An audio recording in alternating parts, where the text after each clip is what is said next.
An air traffic computer issue led to a nationwide ground stop for flights arriving and leaving Florida earlier today. We're told the issue is resolved, but it did cause delays at airports across the state, including at the Jacksonville airport. On your sides, Zach Wilcox caught up with passengers who spent longer than they expected to get up in the air. Travelers at Jacksonville International had to get comfy on one of the busiest travel days of the year, and that's because for a series of different reasons, there were more than 6 dozen delays coming to and getting out of the airport.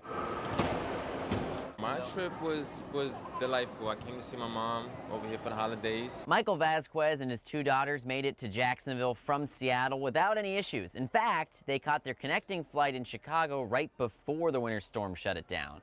With the winter storm past and many airlines getting back on schedule, he figured he'd have a good chance at making it home on time. They said that the skies were congested, so there wasn't anything wrong with the plane or anything. They just had a lot of flights in the air. A radar issue delayed Florida flights in the early afternoon. Compounded with an already busy travel day, AAA projected January 2nd to be one of the 3 busiest travel days of the holiday season. And many airlines still catching up from the winter storm cancellations. Well, that all contributed to a nightmare day at Florida airports. While many of last week's issues were contributed to Southwest, every single airline at Jacksonville International had delays to start the new year.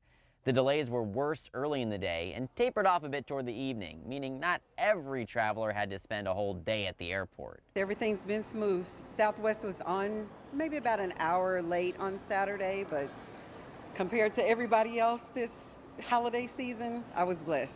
Vasquez will have to wait 2 days for his next chance to fly home, but he's trying to look on the bright side. Thank God I don't have to stay in the airport.